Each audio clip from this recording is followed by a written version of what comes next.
Young Miami's Cenat is going crazy out here, and people think that it's bad for hip-hop.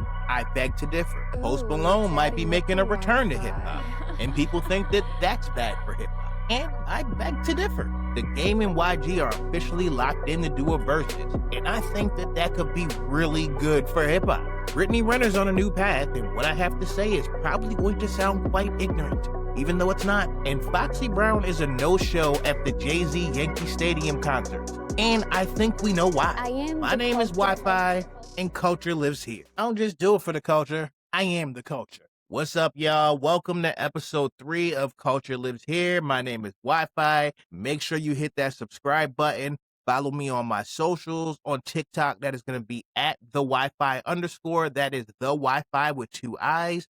And on Instagram, it's at the Wi-Fi. So let's jump right into the mess. Young Miami Cenat. I cannot believe that there is a whole debate going on about this song right now. And part of it is that sometimes the message gets lost in the messenger. And the messenger in this case, prior to the internet taking over and bringing their opinions into it, is India.Arie, which, listen, I am not here to talk bad about India.Arie. India.Arie gave us some pure, wholesome neo-soul music, and we loved her for it, didn't we? Right? I think we did, right? But India.Arie is not the person who we should be listening to about what is good or bad for the culture in terms of hip-hop songs, right? Especially if we are going to choose Young Miami as our example of what is bad for the culture. Let me give y'all a recap. Now, unless you just don't have ears, you don't have the internet, and you haven't been outside. And when I say outside, I don't mean walking out your door to the outside. I mean outside. If you've been outside anywhere, you know that Cenat is arguably Song of the Summer at this point. It's Young Miami's first #1, not a Billboard Hot 100 #1, but a #1 record in her own right. It's the biggest single that she's had to date. People have been embracing it, and she's been performing it everywhere. She just did Summer Jam. She performed at the Knicks Parade. There's a challenge that's been taken over. And for real, other artists have tapped in support of her. She was just on the record with Fat Joe, a Victory Lap, I'm Him. Definitely brought a certain energy to the record. She's on Rick Ross's new album, Set in Stone, with a record called She's My Star, which also she brings a certain energy to the record. But the song itself is causing a lot of controversy. People say that it is glorifying scamming and illegal activity and hustling and all these things. And I read this and I was like, this has got to be a meme or something. This has most certainly got to be a joke. Because, are we pretending Young Miami is the first rapper to talk about these things in her music? Are we actually serious about this right now? Now, India.Arie publicly criticized the song and called for an online boycott. And India.Arie, for all the years that India.Arie has had ears, for all the years that she's had eyes, for all the years that she's had radio or TV or the internet for her to talk on and for us to listen to, why are we choosing the Young Miami record as where we just draw the line? Your favorite rapper, unless you are a person that literally only listens to the backpack variety of rappers, your favorite rapper has talked about something just as bad, if not as worse, as Young Miami, and no one's trying to boycott them. I'm gonna tell you what it is. It's because she's a woman, and there is clearly double standards when it comes to what men and what women can talk about in records without being publicly criticized. And an online boycott, come on, India.Arie. Even rappers from back in your day who you may or may not listen to, some of them talked about some of this stuff too. And quite honestly, if the record wasn't a hit, nobody would be talking about it. And 2 years ago, most people would have said, oh, Young Miami is done. Young Miami will never make a comeback. Young Miami's music career is completely over with. And that's how it did look for a second. Clearly, she's been building up to this situation. She went ahead and got her one. Now she's moving around. Other artists are embracing it. And for real, I expect to see more high-profile Young Miami features moving forward throughout the rest of this year. And to be honest with you, when you have a single that gets this hot, it's almost inevitable that you get an album greenlit. There's a budget somewhere for a project, whether or not it's something that she's been funding, something that's been co-funded by an investor, or whatever you want to call it. What I'm saying is that this record right here is evidence that there is a market for a Young Miami project, and likely one will come out. Add to that another thing that's crazy about this is that for this to be a Young Miami record, the subject matter actually makes way more sense than y'all want it to. I mean, like, City Girls came in the game with an identity built on Miami scammer culture. So if we were going to boycott them, we should have did it then, not now. Not after the group breaks up, and then, arguably, the better rapper in the group hasn't seemed to have gotten a hit for herself, even though she's in a high-profile relationship with one of the hotter rappers to a certain crowd of people in the game, aka Lil Uzi Vert. The rapper that everyone slept on, the one who actually held the group down while the better rapper was locked up when they first came out, happened to crawl out of a hole that no one expected her to get out of. And for that reason, people are trying to slow it down. I'm not trying to hear that shit. Shout outs to Young Miami. Spin that shit.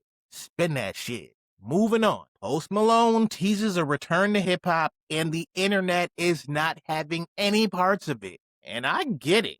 I mean, I'm pretty sure Post Malone knew that if this was a real thing, like if he's really planning on doing hip hop, because he is putting out a double album, right? Rumored or allegedly. And this double album could be one more country, pop leaning disc. You know what I'm saying? We don't have disc anymore, but you know what I mean.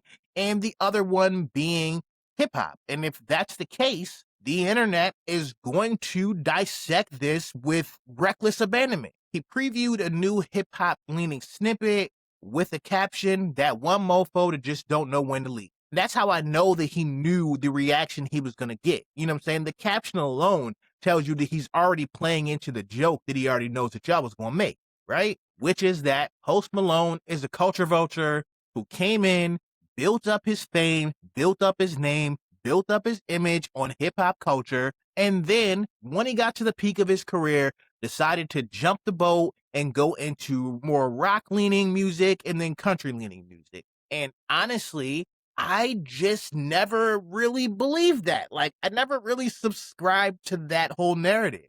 I mean, maybe it's because I was in the minority of people who absolutely could not stand White Iverson. I thought White Iverson was the worst song.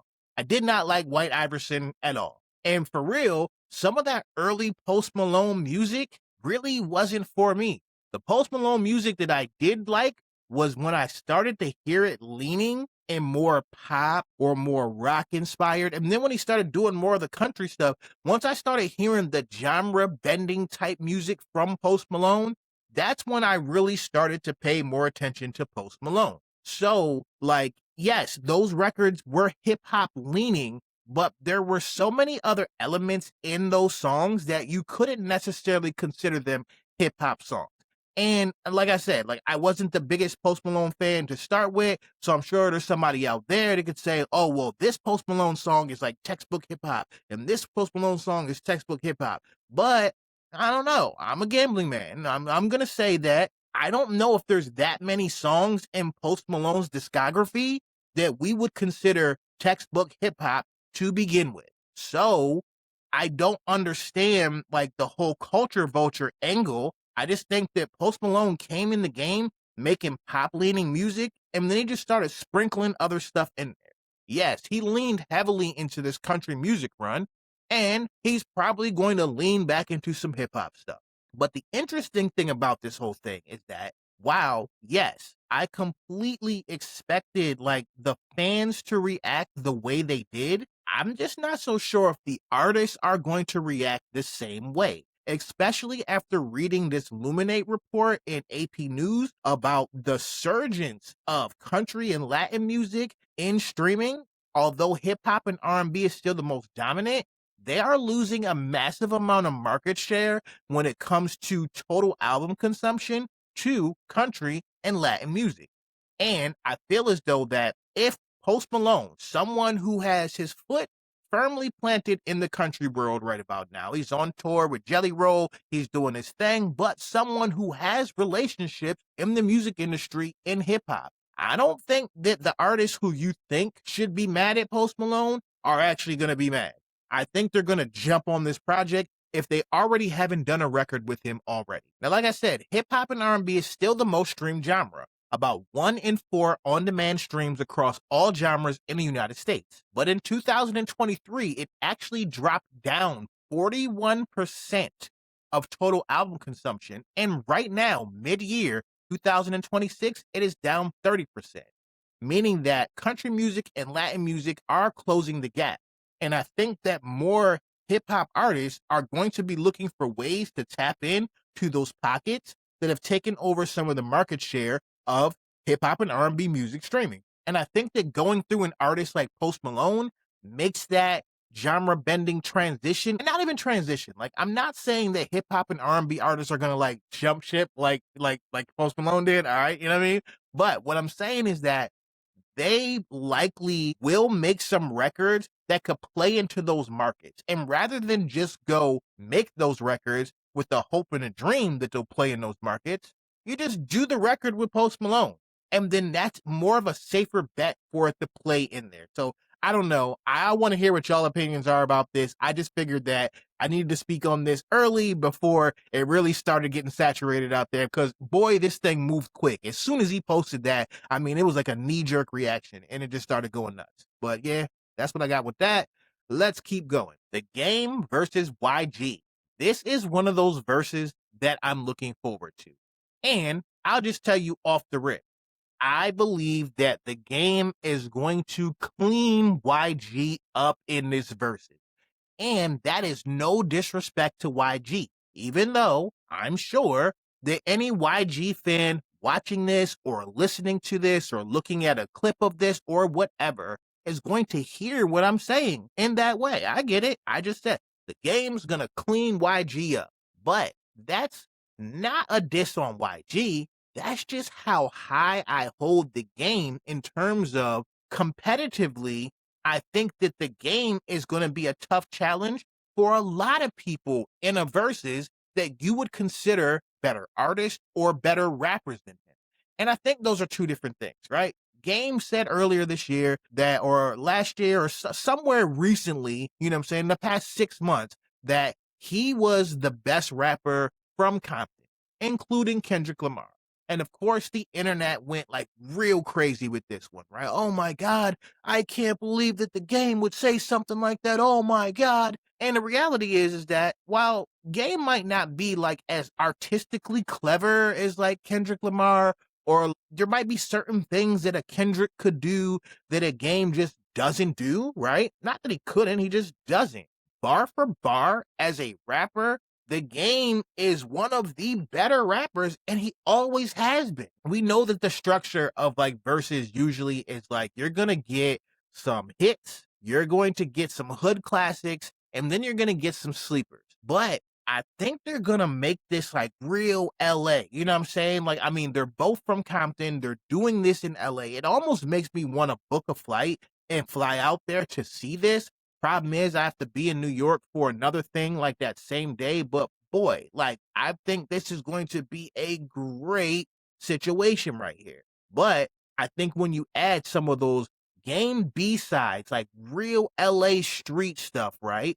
His hood classics, his hit records, and then some of those sleepers, man, the Game is a hard artist, you know what I'm saying, to try to beat. I mean, we got Hate It or Love It, How We Do, My Life featuring Lil Wayne, Red Nation, I Like Boombaye. On some single stuff, we got like Wouldn't Get Far or Camera Phone featuring Neo, one that a lot of people forgot about. But then we got some hood classics like Dreams, Start From Scratch, One Blood. One Blood is going to ring off crazy. But then you got some of those like sleepers or more like California leaning songs like California Vacation, Spanglish.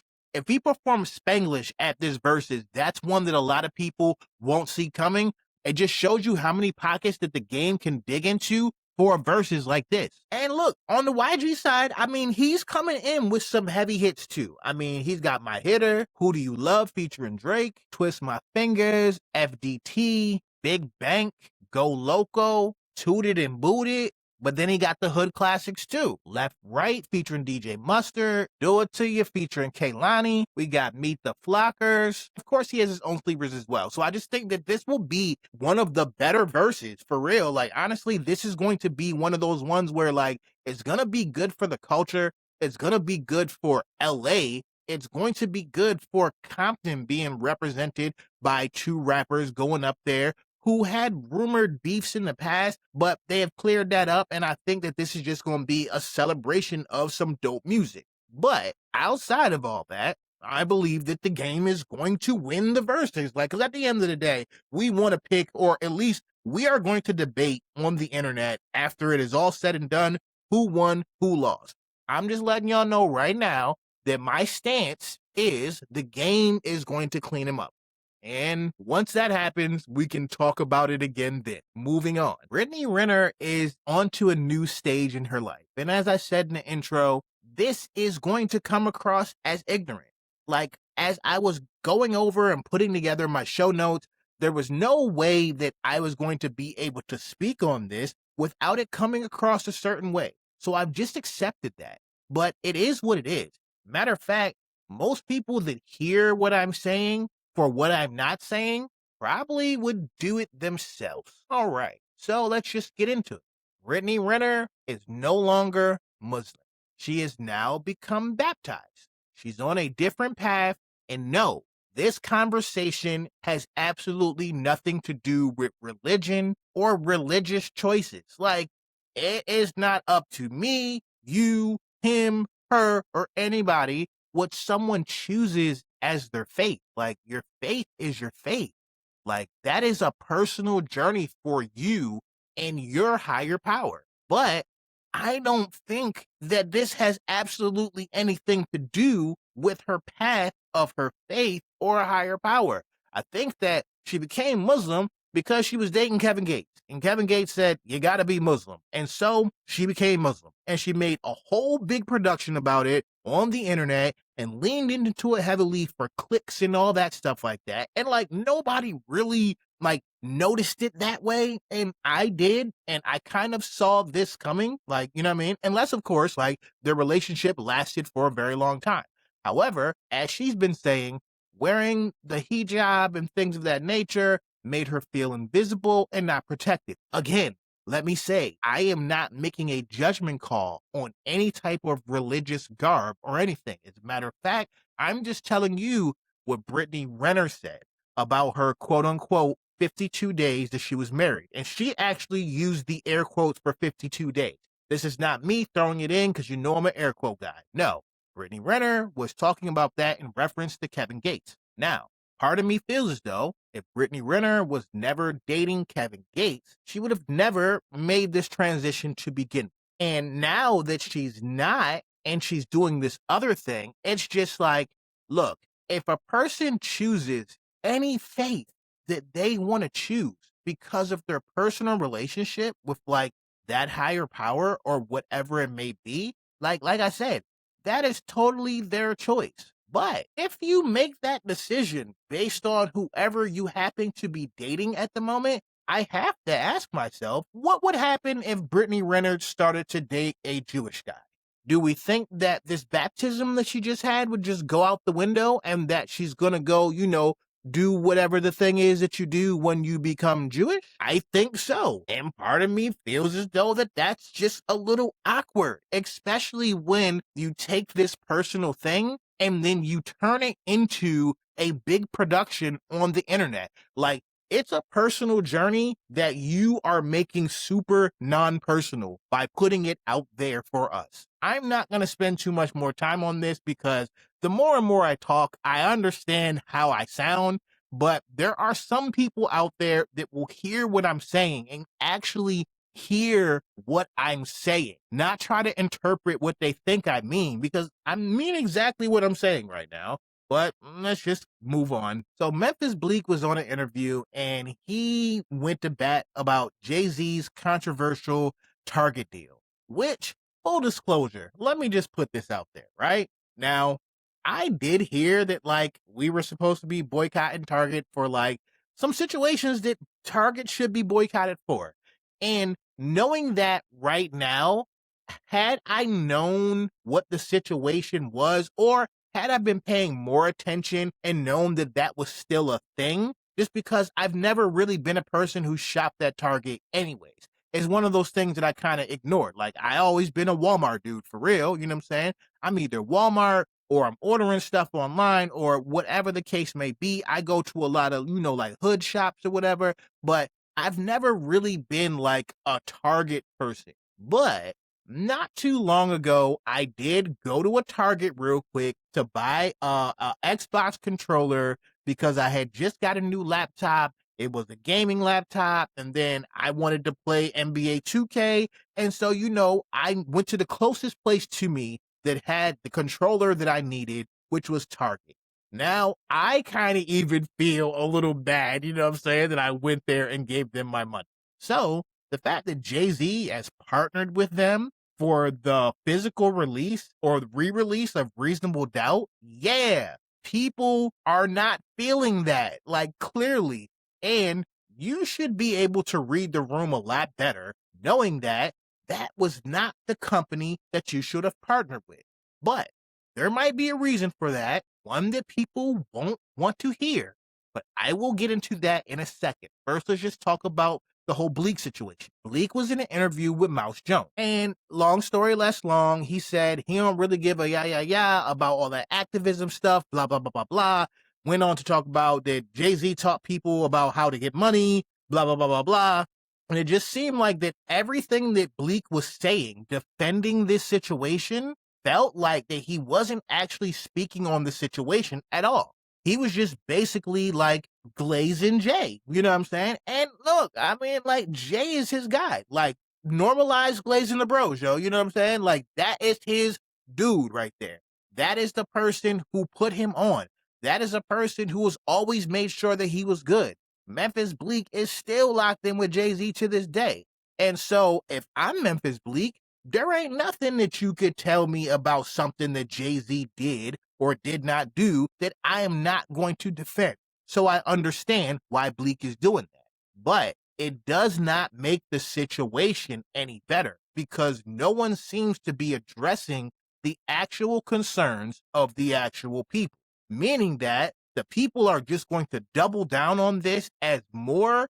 You are not reading the room. You are not understanding the situation. You have completely lost the plot. That is what's going on right now, especially in the TT streets. He goes on to say that the hip-hop culture's financial literacy is owed to Jay-Z and Biggie.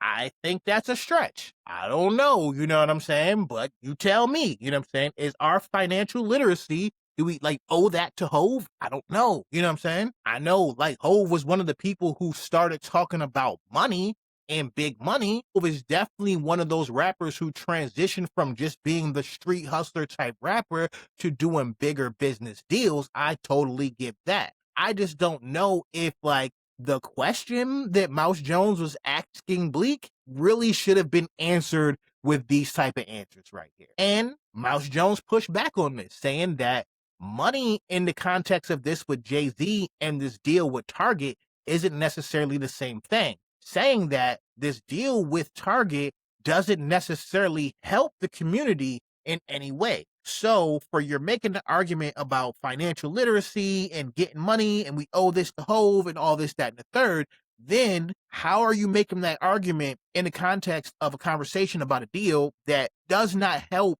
the community in any way, shape, or form, according to the people who are upset about this situation, which again, I totally understand why. It's from Target and the situations where they have been actively rolling back DEI programs and they've been facing these boycotts over that. And I don't think this is going away anytime soon. And I think it's really bad timing. I think it was a bad choice to start with. Not even bad time. Listen, this is the Jay-Z 30th year anniversary, whole full year-long rollout.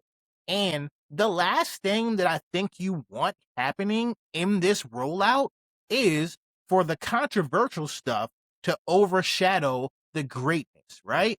Because Reasonable Doubt getting this big re-release and this big push, New York City being turned into a living monument for Reasonable Doubt is super dope for the culture. Why are you releasing the album through Target? There are so many other retailers that you could have gone with. Why Target? And it's because maybe it wasn't a Jay-Z deal to start with. Maybe that there are some other people who have vested interest in Reasonable Doubt and some of these things, even though y'all will tell me that Jay-Z makes all the moves and he makes all the decisions and blah, blah, blah. But I mean, like, I just don't know. I don't know that Jay-Z just consciously says, you know what? We're going to go with Target. Nah, yo, like, there might be somebody else involved that pushed this Target situation, and now it's Jay-Z's situation to have to walk it back, which I don't think he can. But, let's just keep going, because that wasn't the only thing that Bleek was asked about. And this one right here, I think it falls into the same category. There's certain things that they do not want happening during this 30th year rollout. And that is us asking too many more questions about Foxy Brown. Foxy Brown was a no-show at the Yankee Stadium, and people asked why. And Bleek said, well, I mean, I don't know if this is true. This is what I heard. I'm not really sure if this is real, just basically letting us know I might actually know why, or I might not actually know why, and I'm not going to tell you. I'm just going to say that I heard she was there and she got cold feet. And I'll tell you, I'm not buying it at all. No, I don't think Foxy Brown was there and got cold feet. And if Foxy Brown was there, I think Foxy Brown was stopped, or Foxy Brown just was never invited, because why would they want us asking more Foxy Brown and Jay-Z questions in the temperature of what we got going on right now? The internet's already been asking or making enough like memes and comparison charts with Jay-Z and his wife Beyonce in light of all this Diddy-ness that we got going on out here. Y'all, meaning the whole Jay-Z camp, do not want the internet's scrutinizing more Foxy Brown and Jay-Z in your window. Because y'all know what the narrative is. When did Jay-Z and Foxy Brown hook up back in the day? What number was Foxy Brown when this whole thing allegedly, quote unquote, redacted transpired? I don't know. I don't even know if what the internet's insinuate is even true.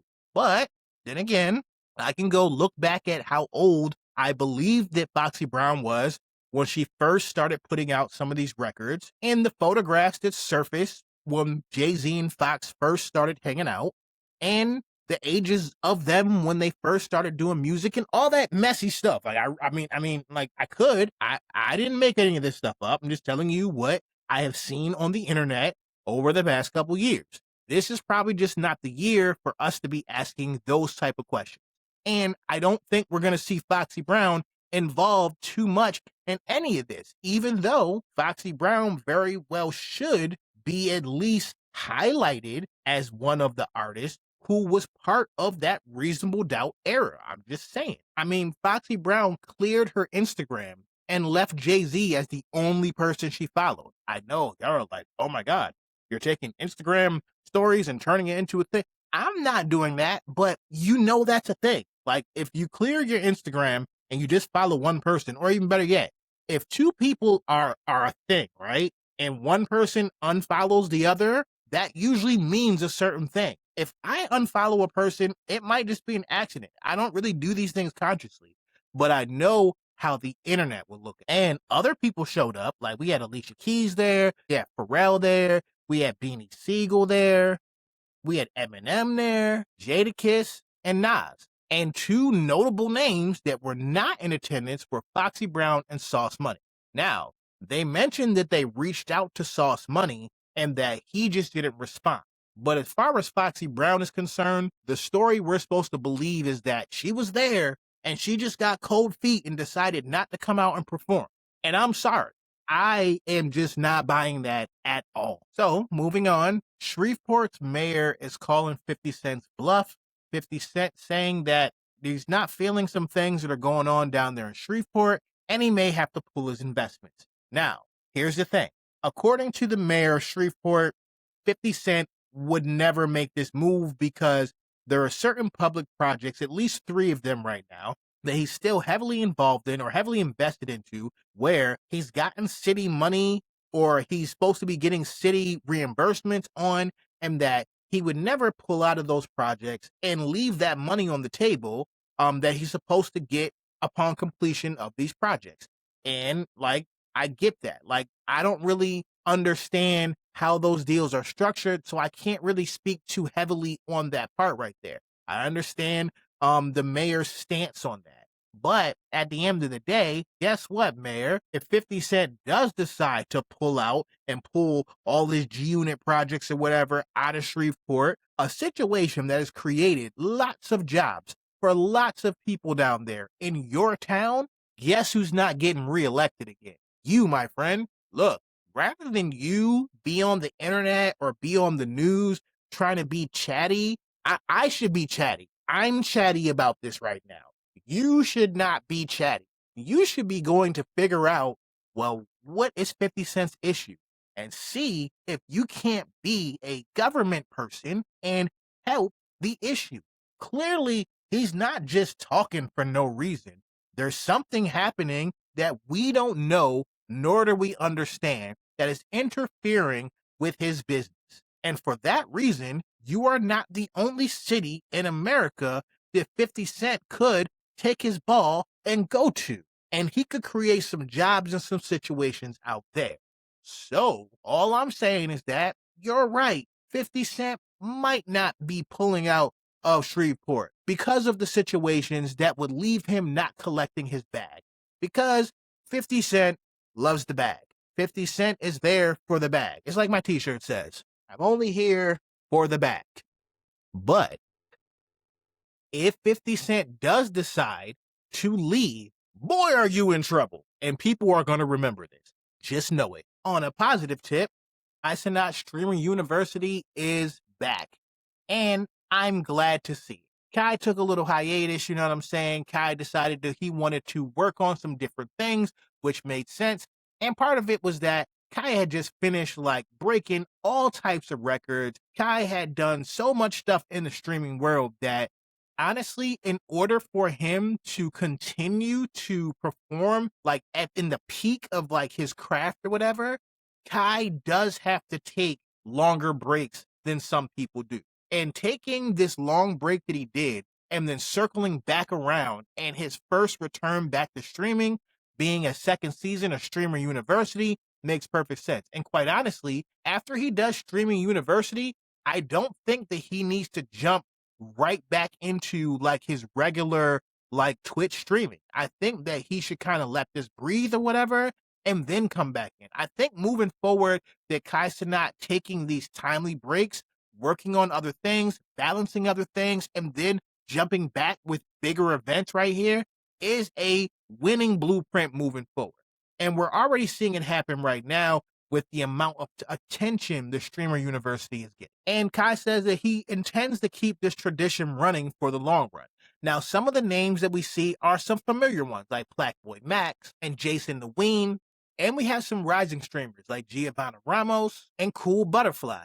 And a lot of people are wondering who is going to be the student that's going to separate from the pack and really emerge in this iteration of Streamer University. I'm curious about what do y'all think about that as well. You're probably a lot more well-versed than a lot of the streamers that I probably should be paying attention to than I am. So I definitely want to know, like, who do y'all think is really going to take off? Because there is some names that I'm not going to pretend like I knew every single one of those person's names that I saw that was on the list. And there's probably some of them that I probably should be tapped in with, especially with the type of things that I'm interested in. So put me on. All right, so moving on to some streetwear with Drip Watch. NYC Streetwear and the Subway series are kind of having a versus of their own right now. And this is a pretty dope situation. So there's multiple NYC streetwear brands that are dropping officially licensed Mets and Yankees capsule collections, right? That are meant to be competing limited streetwear drops to coincide with the Subway series, which is, you know, the Yankees versus the Mets baseball games. And this actually includes official MTA license pieces, like with subway terminology graphics, transit branded accessories, alongside like the designer collaborations. Some of the brands involved are going to be Only NY. They're a Lower East Side brand who's known for having officially licensed MTA clothing. Eric Emanuel, who's definitely known for his basketball mesh shorts, representing Soho. Todd Snyder, GOAT USA, Nike in collaboration with NYC Transit, and Ostroy are some of the brands that are involved in this whole situation right here. And I think that this is a dope way to kind of like not only release certain like like area specific culturally inspired streetwear, but also this is going to push out into fan competitions. I can almost imagine that there's going to be certain crowd of Mets fans and Yankee fans that are going to be wearing, like the branded clothing that really represents their team, especially when it comes to these baseball games. And then there's other people who can embrace it based on the whole subway aesthetic of it, who are just New Yorkers to the core. So I think that this is a dope situation right here. And I'd like to see more happenings like this when it comes to strategic and timely streetwear drops. And quickly, with a little bit of sneaker news, Nike's Foamposite-inspired First Sight Shadow is on its way. It's a new women's exclusive silhouette, drawing heavily from the classic Foamposite, with the moldless shell upper, the laceless slip-on construction, and the neoprene booty for a sock-like fit. Now, there's 2 launch colorways that have been confirmed: the triple black version and a metallic silver, and both will be retailing at $145. And Nike officially described it as a way to take some of the fierce energy of some of our elite on-court hoopers and put it into a sneaker that's really going to be positioned as more of like a lifestyle off the court, fashion style sneaker. And I think that knowing how crazy and how iconic the Foamposite has been over the years in terms of like a streetwear fashionable sneaker, that this is definitely a step in the right direction for them, establishing like a new classic sneaker that is specifically catered towards our women's streetwear baddies out there. So shout outs to Nike for that. I think that the rumored date or for release for this will be sometime in the fall, even though they haven't exactly given like a solid figure on it, but I'm going to say September to November, we can expect these to drop. I would definitely say that if they're looking for fall, they want to get these out there before the Black Friday rush. So I'm going to go with late September, maybe early October. All right. Tyla is getting ready to drop her album. I know I mentioned this like 2 weeks ago or whatever, but A-Pop is getting ready to come next week. I'm definitely excited for this project right here. I have been a fan of Tyla, right? I like Tyla's music, but I feel as though that a lot about this project and how this project goes is really going to determine the trajectory of her career. And I like to pay attention to what I believe are career defining moments ahead of time as they unfold in real time, rather than go back and say, you know what? That's the moment that happened. Like, I kind of want to live through it. Now, A-Pop is exactly what it sounds like, or what it's supposed to sound like. It is her blending African, piano, Afrobeat sounds with pop music. And this kind of genre bending situation right here could be a winning formula for her, depending on what some of the records sound like on the project. Now, there has been some singles that haven't been received as well as others. Chanel did pretty well, if you ask me. I think Chanel did really good, especially in terms of the internet. And I think Chanel definitely embodied that. It did have a lot of pop music elements in it, and it also had those South African roots tied into it. Now, the record she did it again with Zara Larsson wasn't received as well as Chanel was.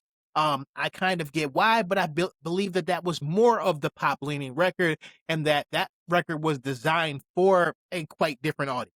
But I think that if she can thread the needle correctly, where she can give us that vibe that Ampiano and Afrobeat gives us, but the hooks and really the pre-hook transitions into the hooks, that catchy, infectious, you know what I'm saying? The melody arrangements and the verses, those things that make pop music really what it is, and she can combine those well with someone who's clearly a great performer and an exceptional dancer, I think that this project could be successful. And I really love how she did the album track reveal. It shows you that Tyla is really learning a lot about social media and especially how to create these moments that can go viral and speak for themselves.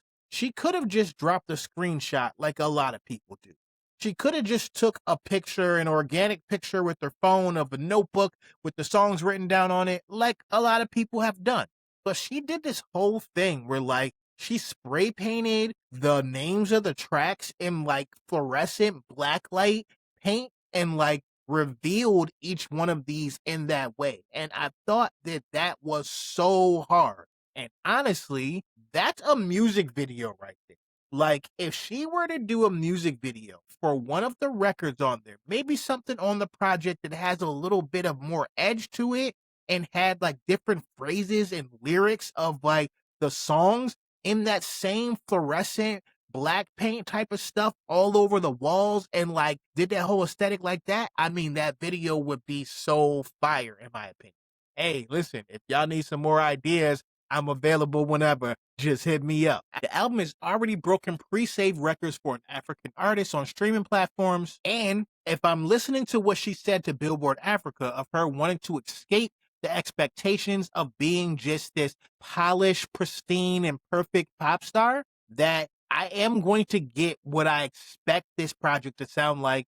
And I'll definitely be streaming it on my live stream, The Hotspot with Wi-Fi on TikTok, for sure, on the day that it drops. And before I get out of here, keeping up with some music, Coco Jones, we know Coco Jones has a project that's coming soon. She dropped the new single Body So T last week. I definitely like that record, but this is more or less about Coco Jones and what she has recently said about trying to find her own sound. Before she dropped this new record, Body So T, she posted some videos with her concerned about how did the record sound in context to like the album's overall sound. And me hearing that makes me think that, okay, well, this song that we're getting right here is not really representative of the project that we're going to get, which is cool. Like, Coco Jones is a newer artist in the eyes of the mainstream. And I believe that, you know, she does have lots of time for her to be able to play around with different sounds, play around with different vibes until she really finds something that speaks to her the most. I do understand the hesitation with that because of the way that fans react to music. There are a lot of people that loved what Coco Jones did on that first project. And if Coco Jones doesn't give them that same Coco, there will be people who are going to turn against it. That is just part of the game. There are people that are going to be looking for the ballad Coco Jones, and I don't know if that's the girl who you're going to be getting on this project. She said in her own words, and I'm kind of paraphrasing, that she didn't come into the game knowing exactly what she was going to do. She just knew that she was someone who could sing her ass off. And she went ahead and she put out some music. And she's clarifying that this isn't about branding. It's not about relatability, but it's more about sonic identity. And I think that it speaks to her trying to fight her way out of a trap that a lot of new artists fall into easily. And that is trying to put yourself into a box that a certain level of fan has decided to put you in because of how they responded to your music prior.